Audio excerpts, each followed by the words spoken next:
1.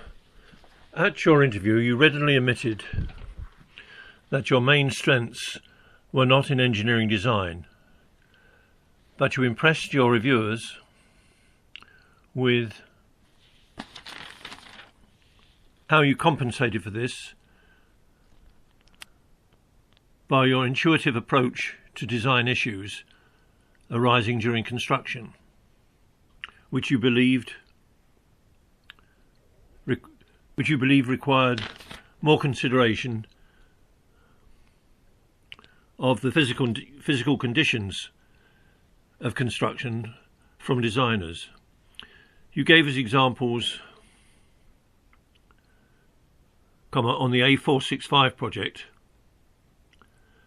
the redesign you requested of a catch fence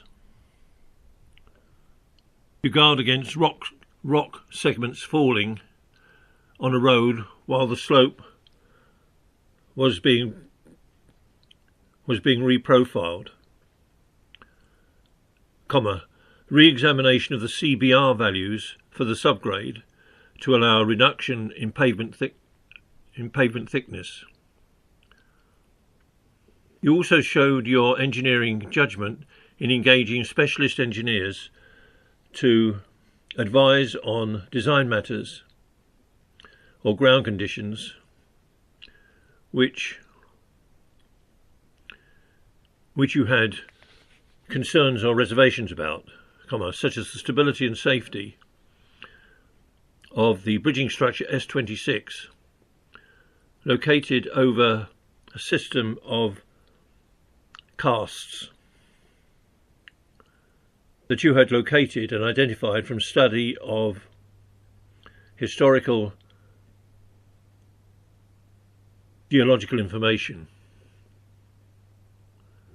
Your reviewers are satisfied that you meet the requirements of the knowledge and understanding of engineering attribute.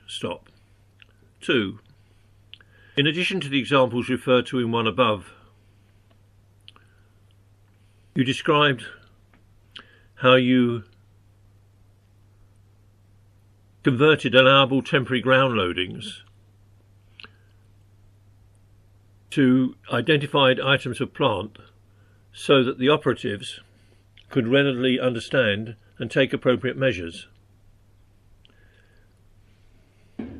and on the adjustments to holding down bolts and to the arrangement of holding down bolts of the catch fence supports due to out of tolerance bolt locations.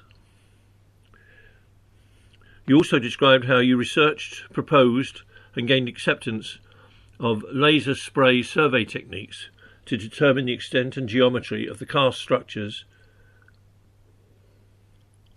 of the cast features beneath the bridging structure S26, and on the monitoring of vibration that could have affected the safety and stability of the cavities. Your reviewers are satisfied that you meet the requirements of the technical and practical applications of engineering. 3. You directly manage the work of 3 engineers and apprentices, all the subcontractors on the site, and you liaise with designers, QSs, and liaise and instruct, brief as required, designers and QSs, and you chair site meetings. You ensure all your team understand the tasks to be carried out before work commences, and you help and advise them when they have technical or other problems or issues. You adopt a conciliatory approach to dealing with disagreements and disputes, and appear to have a good relationship with those who report to you, and to your colleagues. You also describe to reviewers your approach to dealing with inappropriate behaviour or poor quality work by subcontractors and direct reports. In addition to those described under attributes 1 and 2 above, particularly as regards the catch fence redesign and pavement redesign in the light of CBR results, you're in charge of all safety, quality, construction matters relating to your section of works, reporting to your supervisors principally on matters relating to progress and programme, progress against programme, and costs against budget, variations, quality and compensation events, and non-conformity causes and remedial measures. Your reviewers are satisfied that you meet the requirements of independent judgment and responsibility. Stop. 5. You explained and described the duties and obligations of the principal contractor under CDM 250, under CDM 2015 on a project, the form of contract you were working under, open brackets NEC3C, and compared and contrasted the effects of various scenarios had you been working under options A, B or D, stop. You defined disallowed costs when claiming for compensation events and how you managed shared responsibilities and the procedures you followed for issuing early warning notices. Stop. You're also aware and described the contractual issues arising from an ongoing a recent arbitration over a major claim by your employer with the client, and were honest and discreet in your views on the verdict, showing your interest in the wider aspects of your work. Your reviewers were satisfied that you met the requirements of the commercial ability attribute. 6. You described your tasks and responsibilities regarding health, safety and welfare for work on site, including, as mentioned above, the responsibilities of the principal contractor under CDM 2015, and maintaining, managing and passing on the health and safety file. You described how you would and did stop work and all related activities when you observed unsafe working practices. Although not fully aware of the precise figures, you were aware that the RIDDOR figures for the works were good. Your reviewers were particularly impressed with how you managed the safety of the cast features under S26, where you had to engage and manage the work of recreational cavers to carry out the initial inspection, while ensuring confined space safety measures were employed.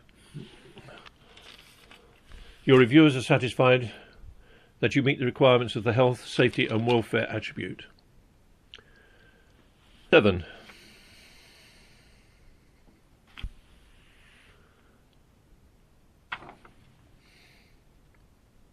You're aware that, by their nature, the projects in which you have been recently engaged, namely road projects, are inherently sustainable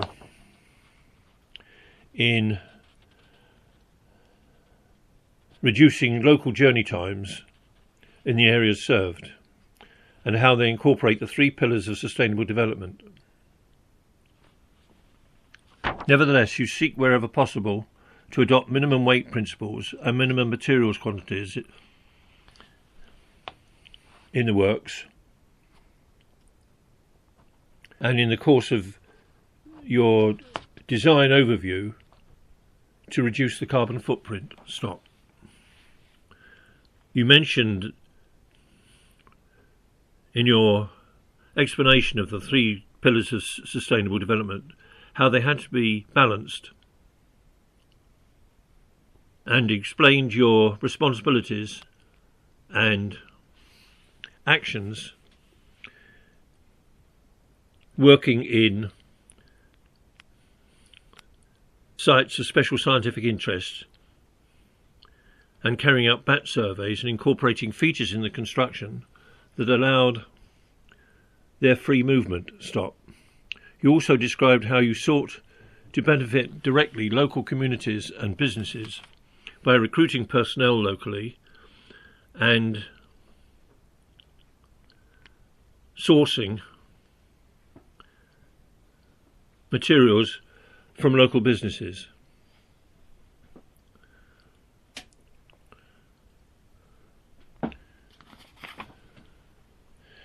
Eight. Your report, including your DAP and CPD records, your presentation and answers to questions, were generally interesting, relevant and well presented.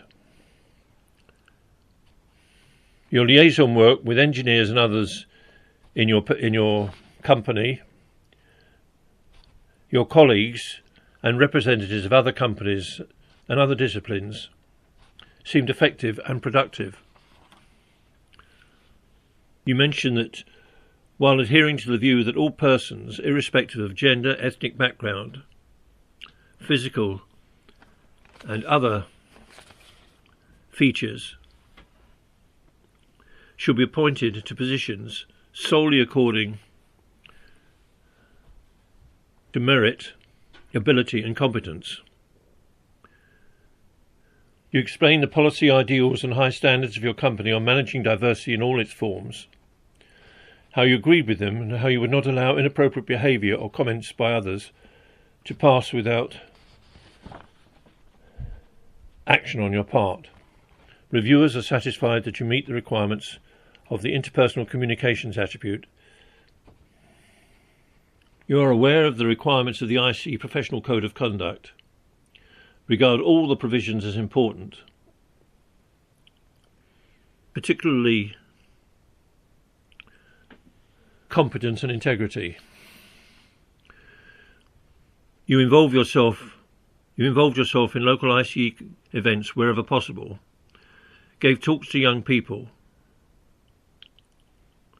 about your project and your job as